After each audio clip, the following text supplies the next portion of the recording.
Nashville, Michigan, October 3rd, 1985. It happened on a fall night like any other. Except for one thing. Rodney Fancher is about to take his last breath. This is a small town. Things like this don't happen here. The hunt for an unknown killer begins, leaving investigators desperate for clues. Who's he running with? Who's he dealing with? Is he involved in criminal activity himself?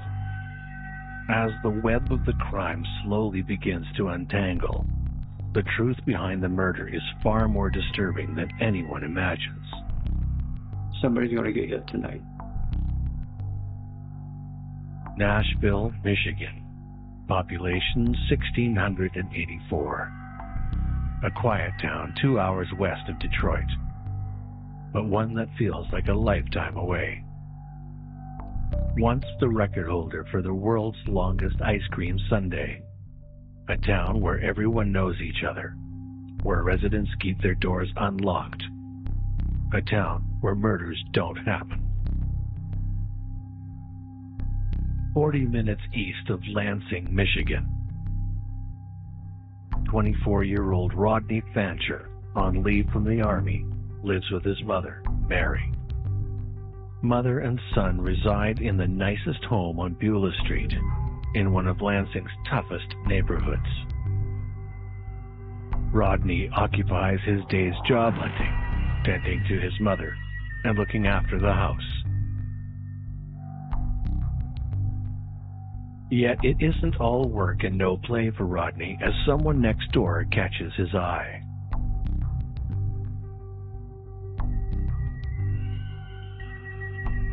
Next door to the Fanchers, in a cluttered, shabby house, are the Bouchard family.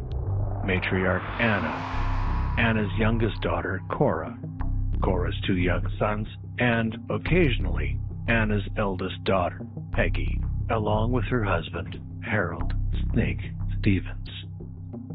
They're next door neighbors. Fell in love, started dating anyway, and then he had to go do another tour. When he came back, they started getting very serious at that point. So when the opportunity presented himself, Rodney moved in. It was quite a group of people in a very small house, quite frankly. After the loss of their 14-month-old daughter, Peggy and Harold moved back in, attempting to cope with the tragedy. Peggy and Harold had been living in Arizona, and they moved back closer to home to be with family after suffering their loss. Still grieving, Peggy and Harold find solace in Cora's 2 young children, their nephews, Brian and Brad, with Harold taking an exceptional liking to young Brian. Harold sees Brian as a totem of what could have been. He sees him as another chance to be a father. Cora had a 6-year-old son and a 2-year-old son, I believe it was, at the time. So Rodney assumed the role as a father there because the father was not around. But before Rodney showed up, Harold Stevens and Peggy Stevens were the ones that kind of looked after young Brian and developed a real good relationship with him. That's where the problem began.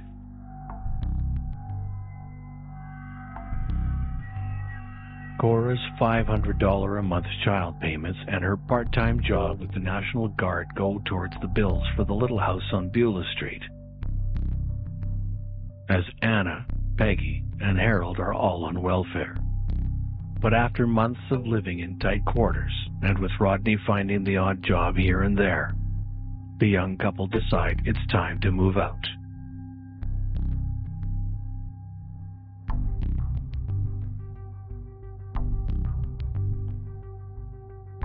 Rodney is always on the hunt for work. So when a call comes from a man named Rich Hoover, looking for someone to help him unload a truck, he jumps at the chance. Rodney asks Hoover where he found his name and phone number. Hoover tells him that it was posted on a work wanted bulletin board at a truck stop in the city. Rodney asks the Bouchards if they know anything about his name up at the truck stop. And Anna says she and Peggy put it there to help him out. Rodney's not thrilled with the actions of his in-laws, but is grateful for the chance to prove himself.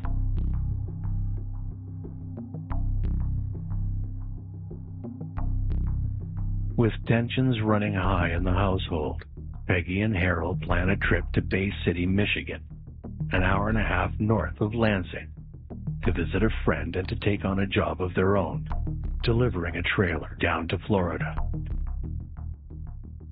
Though employed in the Eaton Intermediate School District, Harold has issues holding down employment, so a quick job comes as a relief to him and Peggy.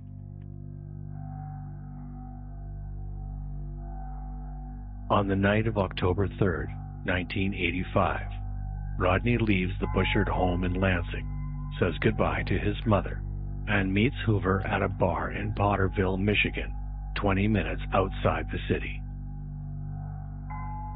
That's the last time anyone sees Rodney Fancher alive.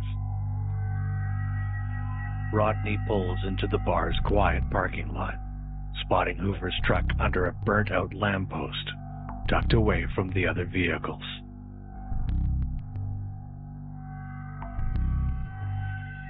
Rodney carefully approaches, peering into the shadows within. A hand emerges from the darkness, beckoning Rodney inside. Hoover lures Rodney with the promise of $80 for one evening's work to help unload a truck. Rodney doesn't know where the truck is, only that Hoover insists that they take one vehicle and leave Rodney's behind.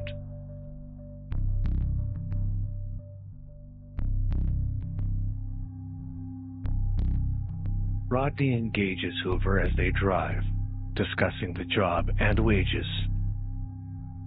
Rodney tells Hoover about his family, about Cora, Brian, and Brad. He tells the man how grateful he is for the work, and that he's been saving up to rent an apartment with his fiancée. A place that they can start fresh, a place to call their own. The two men drive on, finding themselves in Nashville, Michigan, as the evening descends.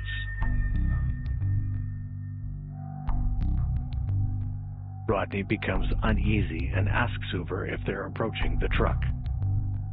Hoover says nothing.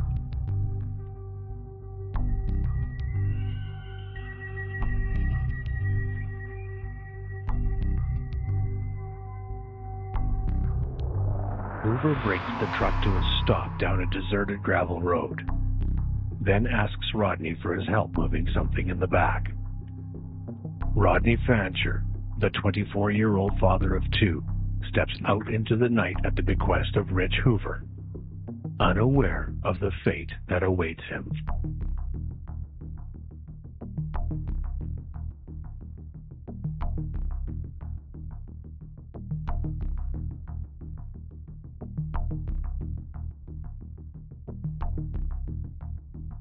But why did Rich Hoover shoot Rodney?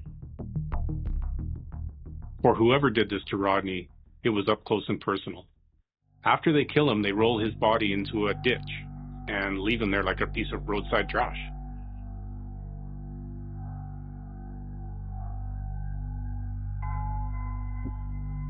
Nashville, Michigan, a quiet town of over 5.6 square kilometers, with a population of 1,500. Nashville is quintessential small-town America, from its rolling farmlands to its many back roads. But on the night of October 3rd, 1985, everything changes when Rodney Fancher is murdered in cold blood.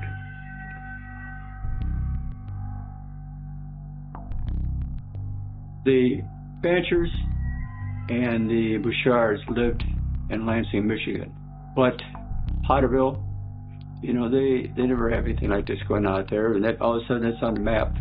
This is where the abduction, if you will, took place. It probably wasn't an abduction at gunpoint, because actually what happened was Fancher got in a car voluntarily, expecting to go unload a truck. So they don't really have an abduction anyway. But the whole thing was put in the beginning was there in Potterville. So, it's a small community. So that's like all of a sudden they're part of this action.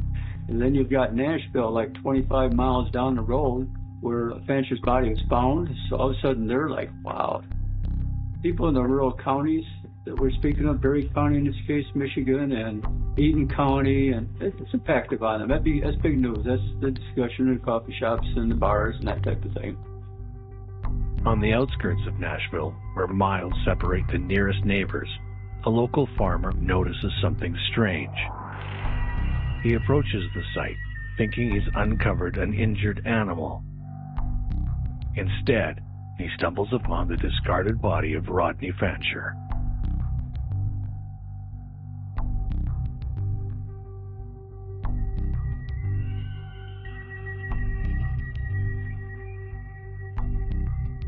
Civilian found the body laying in the woods next to a road. The sheriff's department was calling out, handled the scene that day. And through their checking, they learned about the Potterville and then involved our department at that time. So we initially had like 4 departments working on this case: Eaton County Sheriff's Department, the Berry County Sheriff's Department, Potterville Police, and the State Police at the Lansing Post. I was not at the scene. I do know from the report or from the memory that he was murdered. The inmate determined within 24 hours. The quiet town is now abuzz with the news of Fancher's murder. But the small police force is ill-prepared for a case like this. Still, investigators flock to the scene, quickly taking note of what appears to be the possible cause of death: a point-blank shotgun wound to Rodney's chest. Unfortunately, his body was already in an advanced state of decomposition within that short 24-hour time period. He was in a ditch with outside elements such as rain, wind, heat, and those factors of the environment will increase the process of a decomposition. And within a 24-hour period, you can get like a black, blue, bloated, and very discolored face and body that are actually unrecognizable. So the importance of using other terms like his identifier of his fly tattoo that is very unique and on a specific part of his body that a loved one can view will help in determining that it is a positive identification. Investigators also determine there are no signs of a struggle. Rodney's body doesn't appear to have any defensive wounds. Upon searching his remains, it's discovered that Rodney still has his keys and wallet in his possession. It becomes very clear quickly that this is not a robbery gone wrong. No, this is intentional.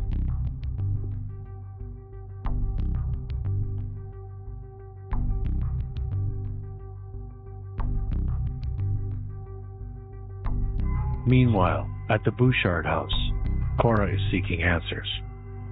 Rodney has yet to return home from the night before. Aware that he's made arrangements to meet with Hoover at the bar at Potterville, Cora takes matters into her own hands. She calls the bar, hopeful that Rodney is there.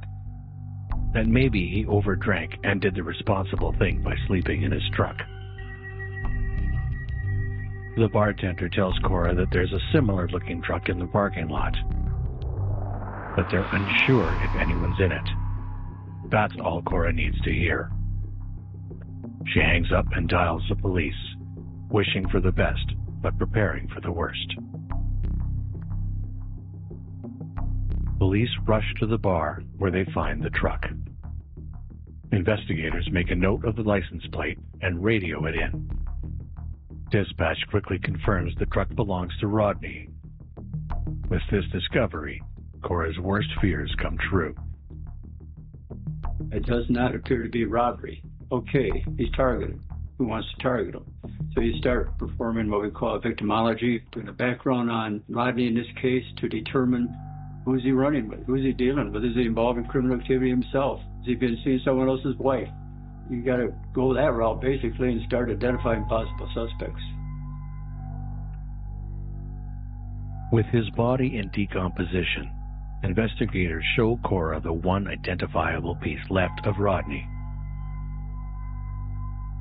When Cora sees his housefly tattoo, the world crumbles around her.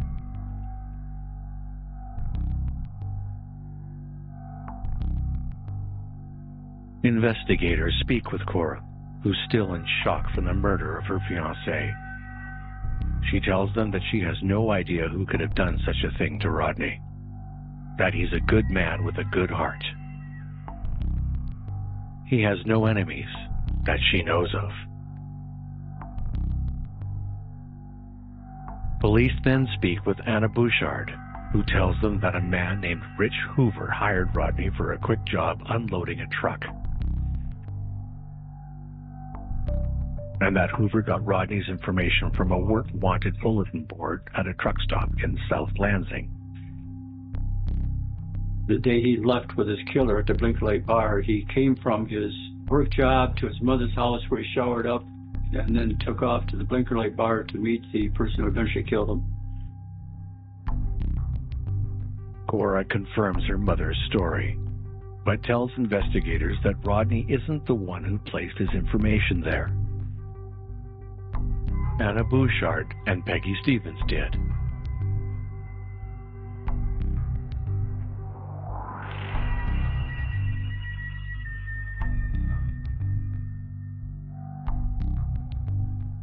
When the call comes from Rich Hoover looking to pay Rodney for an honest day's work, the young father of two jumps at the opportunity.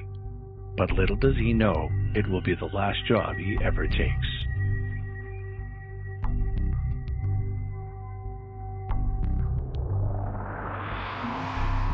At that point, we have a name, Rich Hoover, the trucker supposedly used.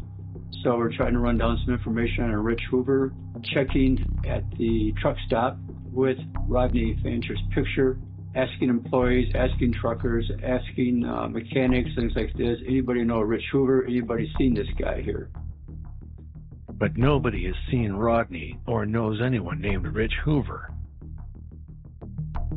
Because no one observed Rodney Fancher at that truck stop posting a notice that he wanted work. Nobody observed anybody at that truck stop making that post. Nobody knew the name Rich Hoover. Didn't mean for sure that everything went down as it initially appeared to be, and that being that his name was up there. The only suspect police have is a person by the name of Rich Hoover, but without any description of what he looks like or a location for him, they really have nothing else to work with. As the investigation ramps up, the search to find the mysterious Rich Hoover begins, but several questions remain. Who is Rich Hoover, and what role does he play in Rodney Fancher's murder?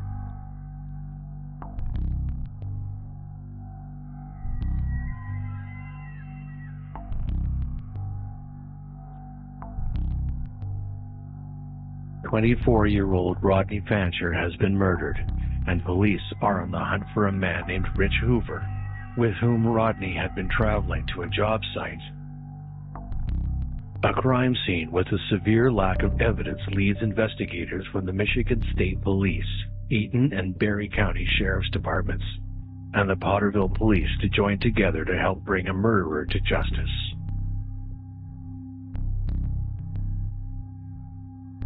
Police circulate Rodney's photo to employees and patrons of the bar in Potterville where he was last seen, truck drivers and restaurant workers at the truck stop where Rich Hoover allegedly retrieved Rodney's information. But no one recognizes Rodney, and no one knows who Rich Hoover is. We see a lot of situations where strangers are perpetrating a crime. But more often than not, it's somebody who knows the victim. Maybe they don't know them directly, but indirectly they do. They're down the street, or they're related, or they're in business where there's some kind of connection to the victim. It's not random.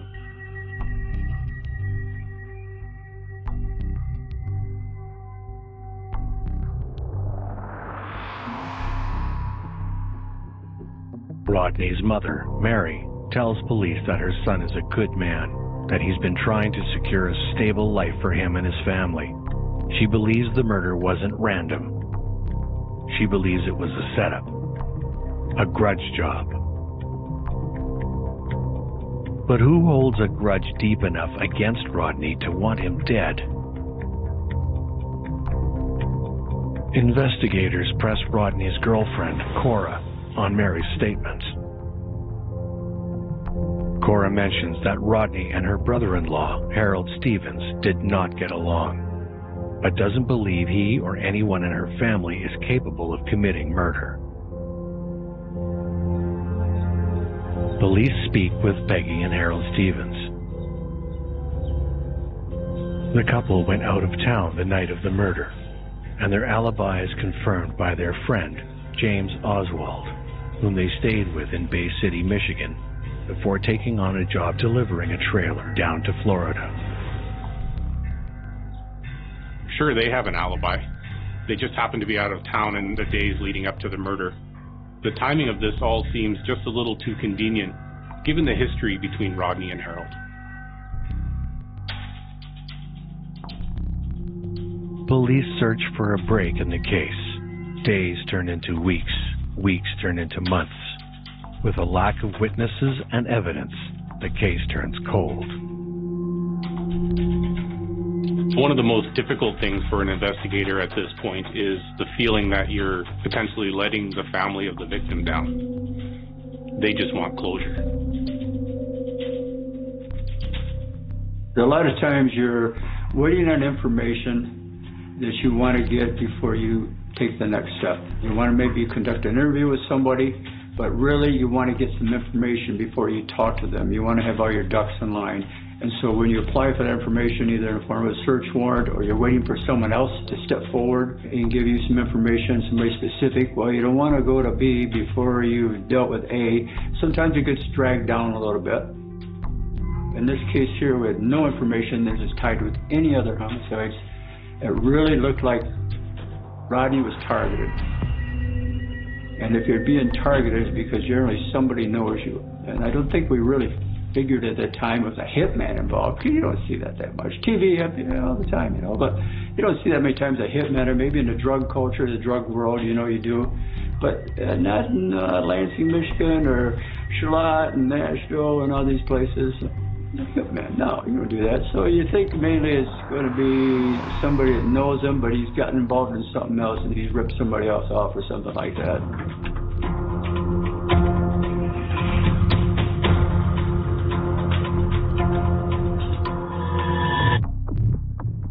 Investigators go back to the drawing board and examine the facts. Though he has no more than an 8th grade education and constantly struggles to hold down a steady job, Rodney promises Cora that he'll take care of her, that he'll give her and her 2 sons a better life, no matter what the cost.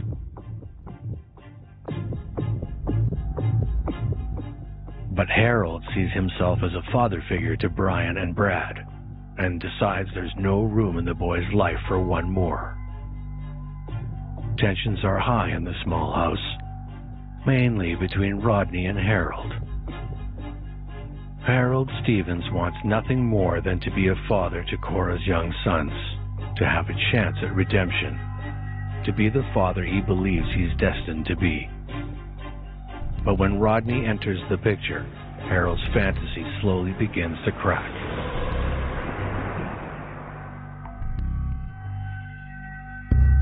Living off Cora's part-time salary and her $500 child welfare checks is enough for Rodney and Cora to begin searching for a home of their own. Somewhere far away from the crowded house on Beulah Street. But the tension between Rodney and Harold isn't the only one about to boil over in the small house. Anna learns that Cora and Rodney are planning on moving out, and Anna doesn't want her daughter going anywhere. Anna Bouchard became aware that Cora and Rodney Fancher were out apartment shopping. So at that point, Anna realized I'm not real happy with my future son-in-law, Fancher, anyway. I've got my daughter, Peggy, and son-in-law, Harold, who definitely don't like him. And if Cora and Fancher move out to another apartment, there's a great loss of income.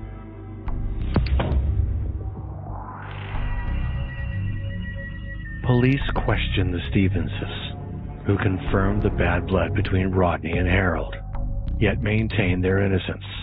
They're not killers. They reiterate their alibi. They visited a friend in Bay City the night of Rodney's murder. Then they traveled to Florida, taking on a job of delivering a trailer. Even though the Stevenses have an alibi, do they know more about Rodney's murder than they've let on? Or is Rodney's murder a case of a job gone wrong? Could a dispute about wages have sent Rodney to his grave? With all the facts that have come to light, two possible theories emerge. Scenario number 1. Rich Hoover, a hot-tempered man with a no-nonsense attitude, takes advantage of low-skilled workers looking for odd jobs, lowballing their worth for strenuous tasks. Hoover calls Rodney looking for a one-time job to help him unload a truck. They arrange to meet in the bar parking lot of a Potterville bar, with Hoover paying Rodney $80 for his services. Rodney agrees, then hangs up. He questions the fact that Hoover says he got his information from a truck stop bulletin board, which he didn't do. Anna admits she and Peggy did it to help Rodney out. Though he's upset with his in-laws, Rodney's excited at the prospect of earning his keep.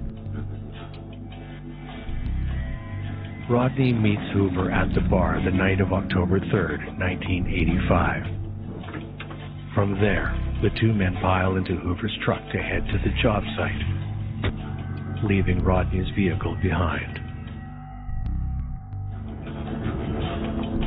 Rodney voices his concerns about the distance they've traveled and how long the job will take. He lets Hoover know that he expects to be paid more for his time. Hoover tells Rodney he won't pay him more than the agreed-upon amount, which causes the men to argue, with Hoover pulling over onto the side of the road in a rage. Perhaps Hoover exits the truck to cool down.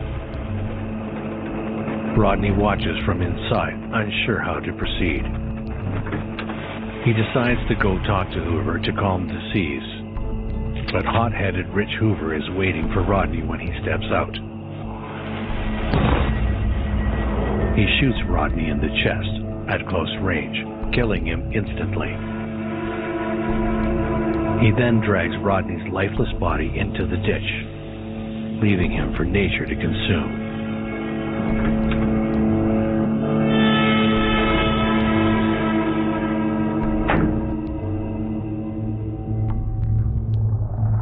Or is it, in fact, the second possible scenario? Is Rich Hoover nothing more than an alias? A man invented to throw investigators off the scent of the true murderer? Peggy and Harold Stevens have an alibi for the night of Rodney's murder. But given the toxic relationship between them and the Stevens' desire to be like parents towards Cora's children, did Peggy and Harold hire someone to kill Rodney? Is it possible the Stevenses want Brian all to themselves, so they recruit a hitman to murder Rodney? Did they meet at a bar in Potterville and devise a plan? The hitman calls Rodney, pretending to be Rich Hoover, asking Rodney to help him with a job. The Stevenses know Rodney's situation. They count on him to accept the offer, and he does, sealing his fate. Well, Rodney and Cora seem to have their future mapped out for them. They plan to move out together and live as a family. Rodney meets with who he believes is Rich Hoover at the bar in Potterville. From there, The two men pile into the truck and head to the job site. As Rodney and the unidentified man drive, the man grabs a joint and begins to smoke, offering some to Rodney, who gladly accepts. Did the driver stop his truck on a deserted gravel road, telling Rodney he needs to grab more weed from the back? But there is no pot, only a sawed-off shotgun.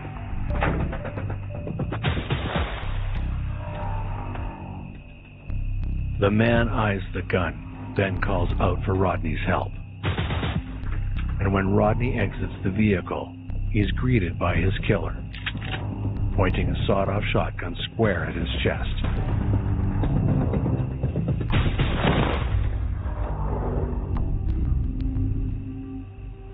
But if this is how the crime occurs, who is the unidentified man that the Stevens has hired?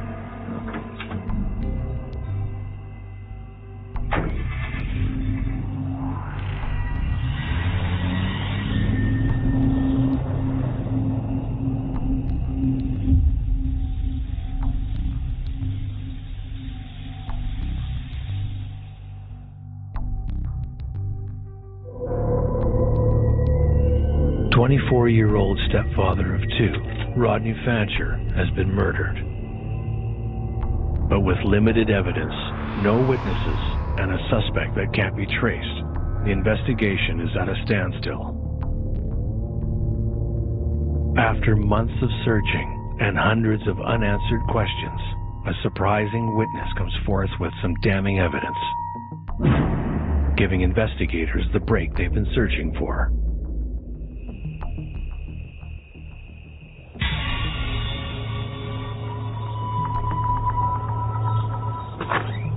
The Stevensons take a trip to Bay City the day before Rodney's murder and stay with their friend, James Oswald. It was only when James Oswald phoned the police and provided that tip that everything fell into place. James breaks down Peggy and Harold's visit. He and the Stevenses go to a nearby bar the night of Rodney's murder, where Harold acts strangely. Not soon after, Harold begins talking about an unnamed child abuser, one who's about to get picked up, bumped off, snuffed out. We learn that there's a man named Jim Oswald, and Harold Stevens, he says to his friend, let's go to a bar where you are known and that we can sit around and establish an alibi here because somebody's going to get hit tonight. A child abuser is going to get hit tonight.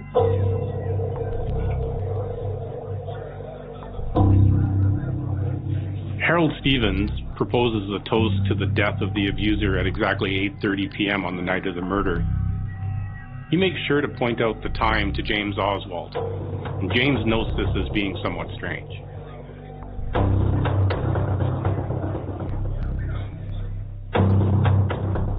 Cora denies that Rodney ever laid a finger on the children. James also mentions to police that he spoke with the Stevenses upon their return from Florida, when Harold came to purchase James's old motorcycle. When James tells Harold about the news of Rodney's passing, Harold tells James he expects the investigation to be a short one. And they made some incriminating statements to Oswald at that point. Yet, even with this new information, the question remains, if the Stevenses did in fact orchestrate Rodney's murder, then who did they hire to pull the trigger?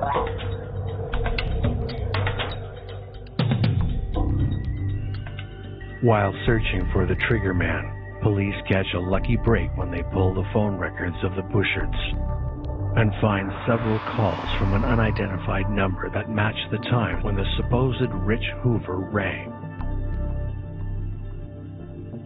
After some digging, investigators discover that the phone number is that of Tony Hill, an old friend and current co-worker of none other than Harold Stevens.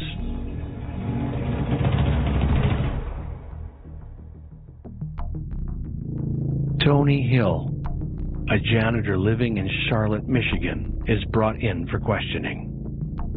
He tells investigators that Harold often discussed his troubles with Rodney, but that his friend isn't capable of murder.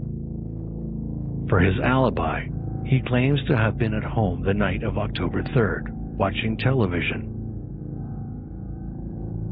But with no one else to back up his claim and his intimate knowledge of Harold Stevens' vendetta against Rodney, police keep Tony as one of their top suspects.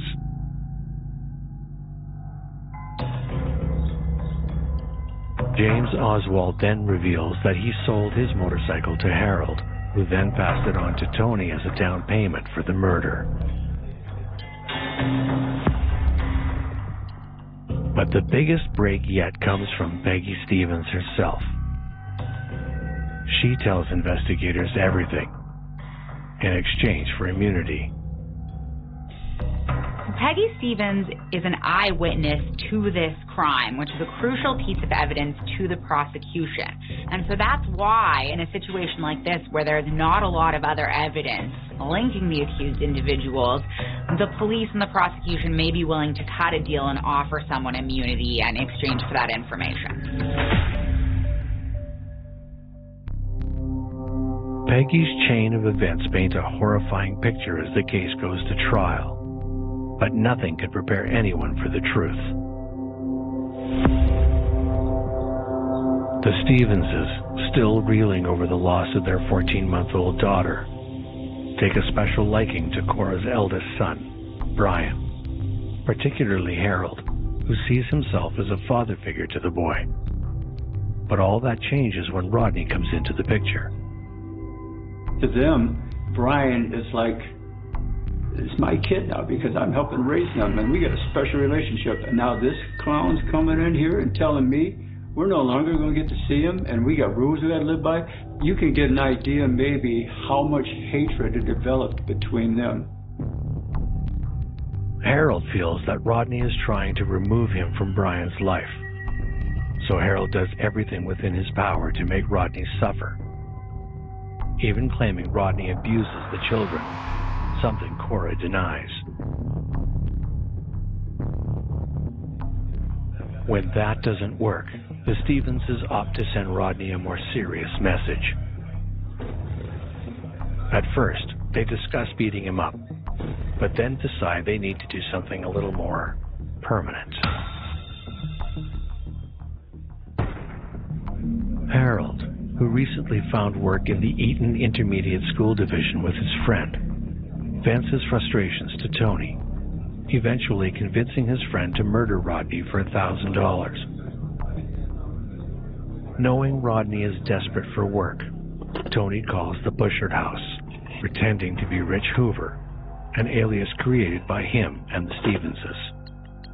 From there, the plot to end Rodney Fancher's life is set into motion.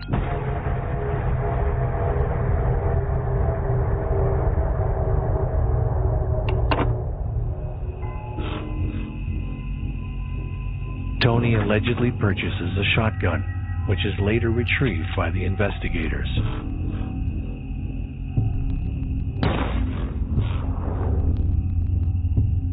The autopsy reveals that the plastic from Tony Hill's shotgun lodged itself into Rodney's chest. Police believe the case is solved. The Stevenses and Tony Hill are behind Rodney's murder. Both Stevens and Hill are arrested in late December 1985, almost 3 months after the crime's been committed. But soon after Peggy's first confession, she reveals a final accusation that changes everything.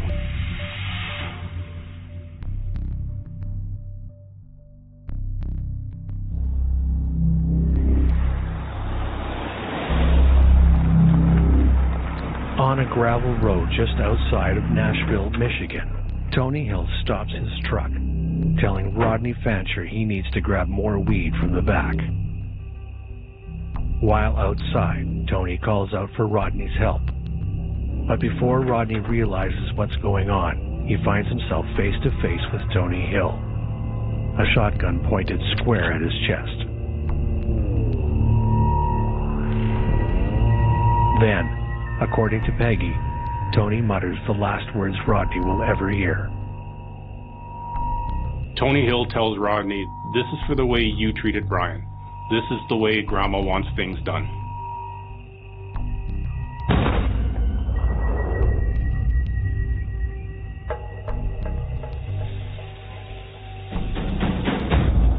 Tony Hill, Peggy Stevens, and Harold Stevens are merely just puppets on a string in an elaborate plot put into motion by none other than Cora's mother, Anna Bouchard. With Peggy's testimony and the recovery of the murder weapon, it's enough to put Harold, Tony, and Anna away. All three receive life sentences for first-degree murder and conspiracy, with Anna and Tony both receiving an additional 30 to 60 years on the conspiracy charge. But there's still one more surprise in store. A mistrial during Anna's court appearance threatens the very fabric of the case. An appellate court concludes that the circuit court judge erred by not allowing prior testimony to be read back to the jury in Anna's case, and that this could have potentially affected her right to due process. So Anna's conviction is overturned, and she's granted a second trial at which she can again argue that the prosecution has not proven their case beyond a reasonable doubt. However, an unlikely witness takes the stand during Anna's retrial, her cellmate, Rhonda Howlett. Howlett tells the court that Anna confessed to everything during their stay in prison. She corroborates Peggy's version of the events down to a T. Anna Bouchard is hopeful that her second trial will change her life sentence, and her wish comes true, for the most part. Bouchard receives 2 life sentences instead of 1. Cora Bouchard claims Anna called her after her second trial, but not to ask forgiveness about her daughter and grandchildren, but rather about the little house on Beulah Street, a house once bursting at the seams with the laughter of children, now quiet and cold and empty. Rodney Fancher was a man with his whole life ahead of him, who wanted nothing more than to be a father and provide for his family. And a small town, 2 hours west of Detroit, one where things like this don't happen.